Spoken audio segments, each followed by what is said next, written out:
Today's interview is brought to you by Macabre Marketing. If you're in the indie horror field, movies, authors, YouTubers, and podcasters, check out Macabre Marketing. They are amazing when it comes to press releases, interviews, social media management. They know how to put your name out there. And if you're in the indie horror, you definitely need that upper hand to help you stand out. So please check out Macabre Marketing and tell them that the Horror Room sent you.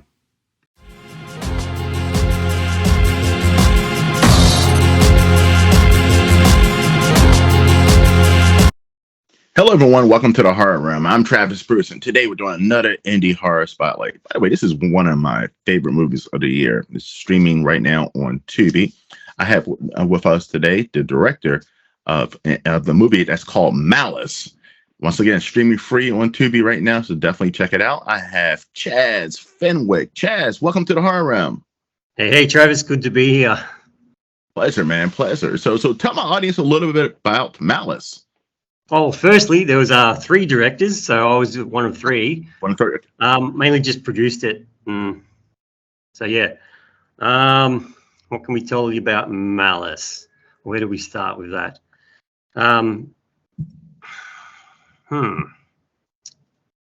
Yeah. So where do you reckon we should start with Malice? Tell us about the story. Pretend like so my audience has never seen it before. I've seen it. I love it, but tell them a little bit about it. Yeah. Okay. So Malice is a film about a Chinese ghost, because I'm really into like Asian horror films. So basically, it's called a Nugui or Nugui. But it's pronounced a couple of different ways, like the Chinese female ghost. And basically, in Chinese folklore, if a woman is, say, murdered unjustly by a male, then they usually, they'll come back from the grave and take revenge out on the male. And basically, they'll just keep attacking the males, So, so basically, I mean, it's kind of, I guess you could say it's been done before, I suppose. Mainly the Japanese style. But I tried to change it a little bit with mine. The males become obsessed with the Nugui, as she's stalking them, basically. And so it's about the gist of the story, the basic storyline points. And it's a great movie. I mean, because this woman's spirit, she is seducing these guys, and she goes from even from one friend to another, and it just, her sex appeal and everything just seduces these men. There's even one scene but no one sees. Oh, sorry, and they don't kill women. Like I changed it a little bit where they manipulate the females into helping them, kill the males and stalk the males. Yeah, you definitely see that in the movie, and it's an amazing movie. I mean, it's as a male, it is kind of scary. It is kind of scary because the men in the movie become fascinated with this spirit, and I mean, for just reasons. Beautiful actress who plays. Martina Chen. Yeah, she's pretty good. And amazing movie. So how long did it take production wise to get this project together? 2 years on and off, just through COVID and just aligning people's schedules up and budgets, things like that. Yeah, it took about 2 years to complete the post-production as well. Just with the sound took a little bit because some of the scenes are a bit dodgy on the sound. I had to redo them. But yeah, about 2 years, a 2-year journey there. And when it came to this movie, filming locations, it has an Asian theme to it. Where was it filmed? Well, my hometown of the Gold Coast in Australia. yeah, a lot of the scenes were shot around the Gold Coast. Like the restaurant scene, and Brisbane as well, where the cafe scene was. We showed up in Ipswich, which is further north of the Gold Coast, for the abandoned mental asylum, which was a fun shoot in a way. Yes. Yeah. Do you want to hear about that story, or should I tell you about that later? Yeah. So when we were filming the external shots at this abandoned mental asylum up in Ipswich, so we managed to get 2 of them done, and then we're thinking, let's go inside and see if we can film some external shots. Internal shots. So one day, me and a couple of the guys went up there to have a look, to scout the property a bit more. So we're trying to find ways to get inside the asylum because it's all fenced off. Mm-hmm. So we're having a look, and then we hear, "Oi, what are you guys doing?" And it's the security guard far down the back, and he's like, and we're all looking at each other. What are we going to do? What are we going to do? Because okay. So we haven't got film permits for that particular shot. So we're all like, "Oh, run!" So we all run back to the car. We get in the car, speed off, while the security guard's running up, and then my mate's like, "Oh, my phone! I've lost my phone." He's like, "Oh, he's lost my." You reckon? So he thinks he's lost it around the site, at the asylum. So he's like, "Oh, we really got to go back and get it." Because it's got too much valuable info on it. I'm like, "Oh, great, okay." So we drive back into the property so we can go get it. I just sit in the car. 2 minutes later, the police pull up. And they, "What are you doing here? This and that." And I'm like, "Oh, well, we're just filming a documentary about the asylum. We're just checking it out." It's like, "Oh, and they give you the lecture and everything like that." So they basically said to us, "Look, this is now police property. So you're trespassing on police property. So in which case you have to go to court now." Yeah. So they gave us a court notice. We had to go to a court. Had to appear in court probably about a month later. Get in front of the judge. Well, and then he's basically just says, "Don't do it again." And he laughed at it. He goes, "2 grown filmmakers running away from the security and police. You won't do that again, will you?" I'm like, "No, sir, we won't." So luckily we got off with a warning on that. So that's there you good. Go. So I'm not game to go up there again. No. So, so we just shot in the studio as well. Yeah. But it's an interesting concept. So as a man, we know it is so easy for, if an attractive woman wanted to kill a whole bunch of men, it's an easy concept because men will follow we'll follow a woman, period, if she's offering sex to any creepy location or to a warehouse or woods, whatever, because our brains are just like, "Oh, so she's offering me some coochie, let me go," So it's just I wish that there was more horror movies that center around that, because that's an easy concept and that's a realistic concept that. Yeah. Well, I kind of got the idea. See, I used to be involved in an industry where guys have a tendency to become obsessed with certain particular women and dancers. Oh, yes. You know what I mean? Okay. Yes. It always blew me away, just seeing, the customers and the clients or whatever, and just being like, it's fully obsessed with them. I'm like, so that's where I got some of the idea from it as well. Because it's fascinating, I like psychological horrors as well. So, yeah, they're my favorite. And I mean, this is absolutely, because I was saying, like, this is actually realistic, because men would follow an attractive woman and become fascinated with her and follow her to any depths of the pits of hell, if there's a possibility that they can get some ass out of it, That's it. Yes, absolutely. So I don't know why. I wish there was more movies that center around that, because that's a real thing. That's a scary thing, I mean, if you ever wanted to kill a man, ladies, I mean, just offer him some ass and just invite him to the woods or somewhere, and he'll probably follow. So, That's it. that's all you gotta do. Mm.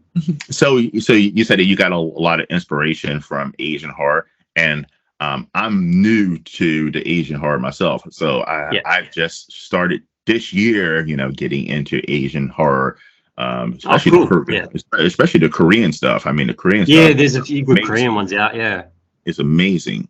So, had there been any specific Asian horror movies that you got inspiration from when you were making Malice? Yeah. Have you seen Audition?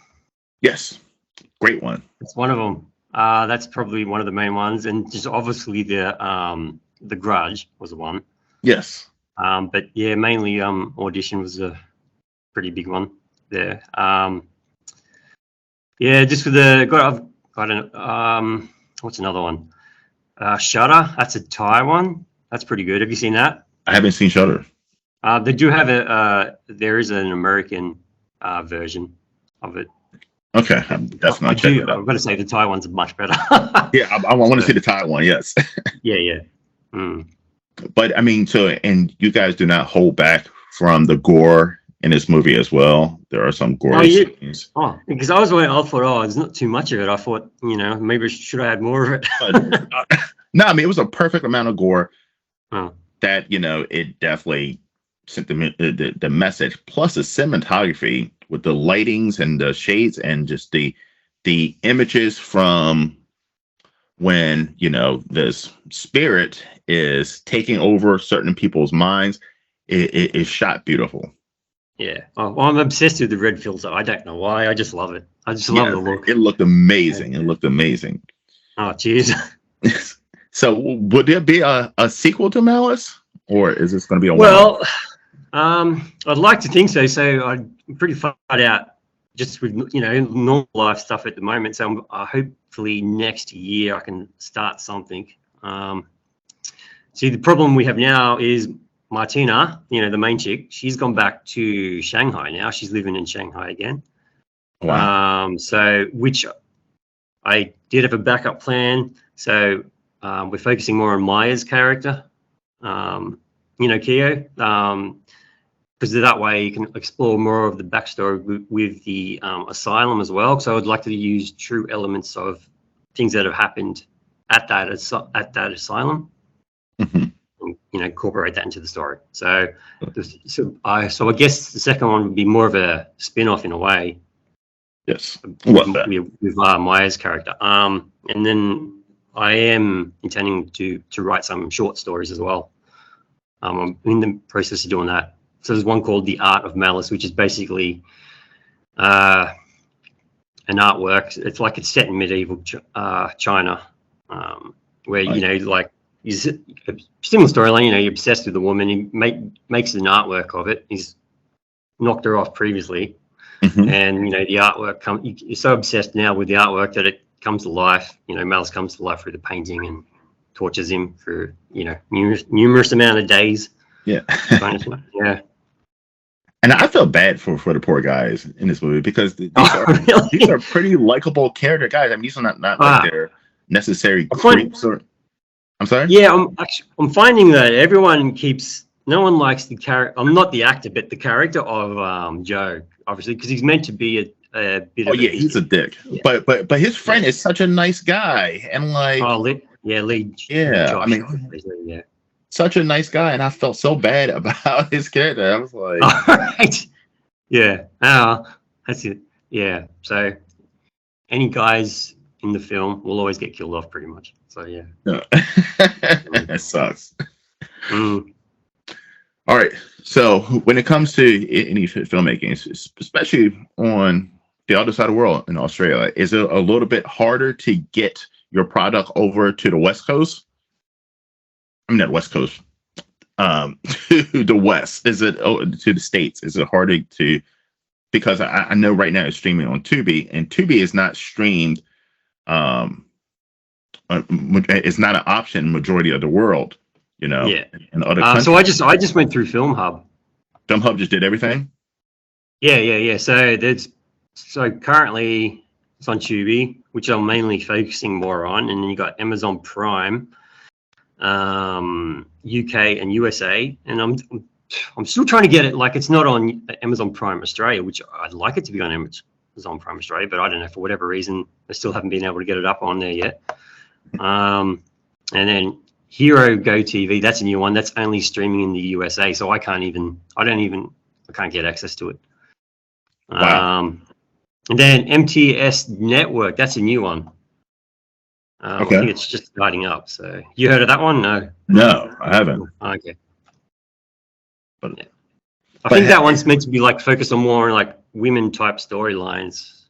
Really? Okay. The MTS Network, yeah. Okay. And minority type storylines as well. I definitely gotta look into that. Now, streaming has definitely made it easier for you to put a film out there as an indie filmmaker and for the rest of the world to see it. But is it hard to also, okay, so you got the project out there, but is it hard to promote it to the rest of the world? Oh, yeah, for sure. Yeah, basically one-man show after, during the post-production and the marketing. It's just all me. So it's a lot of hard work to market it. Yeah. I have been using Macabre Marketing. Macabre Marketing, great guy. Yeah. So every time I do promotion through them, you see the view count does go up. So marketing is important, very important. It is definitely something you got to keep at it to keep the momentum going. But yeah. Yeah, because I mean, right now, like even with my YouTube channel, I'm shocked that so many people in the UK. I have so many subscribers from the UK and Europe, and I was wondering why I was doing why I'm like, why am I getting so many subscribers from the UK and Europe and even certain parts of Asia? Then I started realizing, I was like, oh, because I'm interviewing filmmakers all across the world. And I think that's what's driving up my foreign subscribers up. But I can imagine, like right now, if I was making a horror movie here in the States, that's indie, how would I get it out to Chaz? How would I get it out to the rest of the world to see? And I guess, that it takes a little more of that marketing and, companies like Macabre Marketing. Well, I'm kind of learning as I go when it comes to marketing, because that's not my strongest point. So, so let's trial and error for me. Yeah. So yeah. All right. So now I'm going to shoot to the fun part of the interview. I'm going to ask you 3 random horror questions. You ready, Chaz? Okay. Yeah. All right. Okay. Yeah. What is the best zombie movie you've seen recently? In the last recently? Okay. Well, the most recent one was the Train to Budokan? Train to Budokan? That's a Korean. Busan, I think it's pronounced. Yeah, something like that. Yeah. I can't remember. Yeah, but that was very good. That was very well done. That was a pretty good movie. So have you seen that one? Yes, Train to Busan is actually my favorite zombie movie now. I just saw that a couple months ago. I did a video saying I'm so embarrassed that I just came across this movie. It is the best zombie movie out there, 100%. Yeah, it's amazing. Yeah, no, it's cool.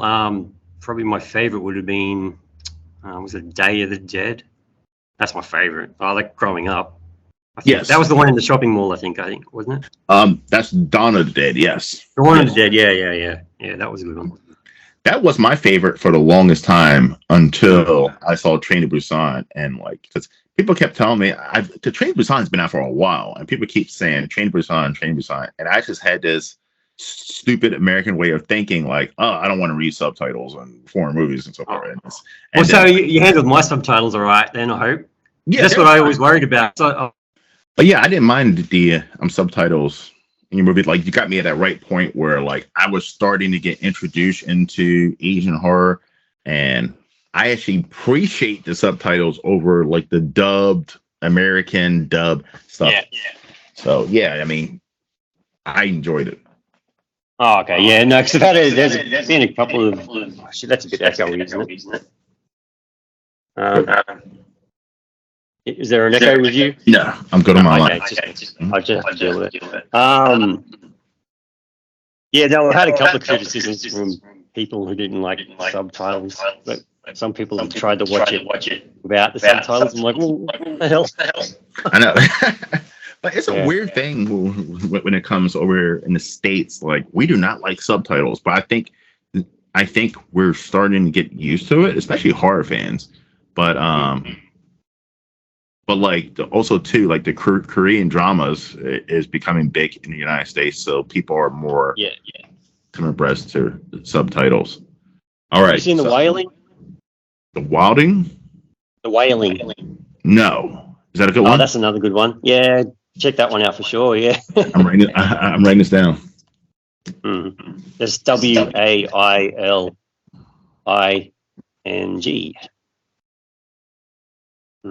It's definitely one to check out. It's very good. All right.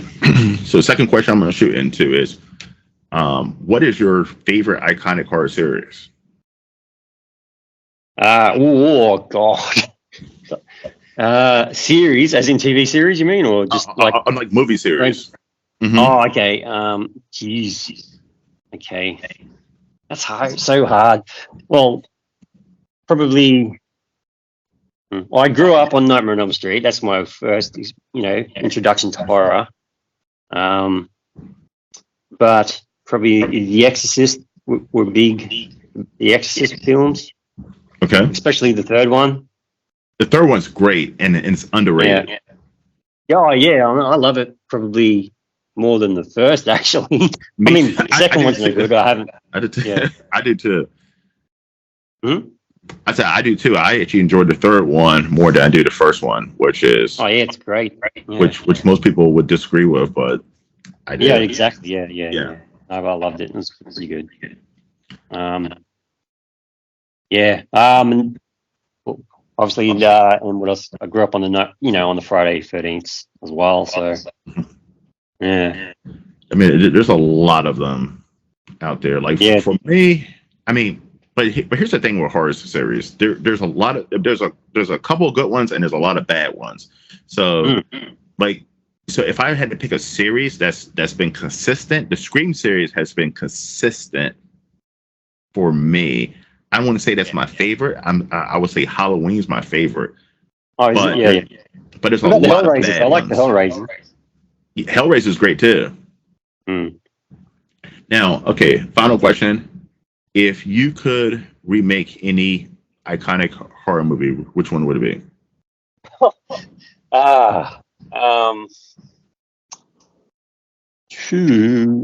If I could remake, what ones haven't I? Oh, The Entity.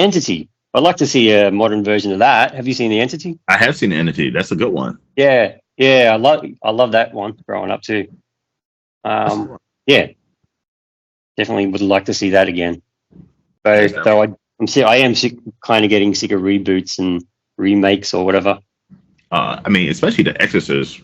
Well, I don't know if it's a reboot or whatever it is. I haven't seen that one yet. It's not good. How was that? It's not good. Oh gosh. Yeah. It's tough to watch. It's tough to watch. It really is tough to watch. Oh jeez. How are they allowed to make that? I don't know. Anyway. Well, The Exorcist name and catalog was up for public domain, and bought it for $400 million.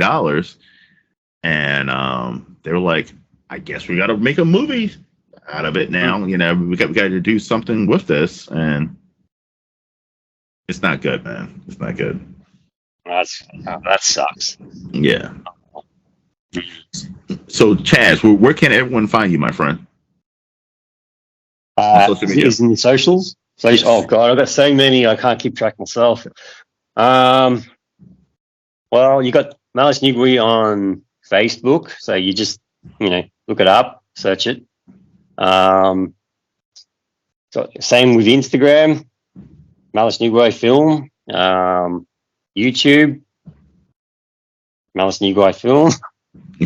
I've got them all. And you got if they want to put a review on Internet Movie Database, that'd be great. So you just look it up as well.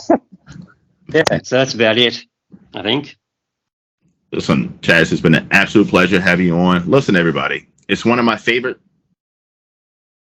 indie horror movies of 2023. Malice. Check it out on. No problem, man. I love the movie, man. Check it out on Tubi for free. It's on Amazon Prime. Check it out, guys. It's an excellent, great time. All right, everyone. Well, thank you for coming to the Horror Room. I'm Travis Bruce. I'll see you guys next time. Take care. Thanks. Good to talk to you. Cheers.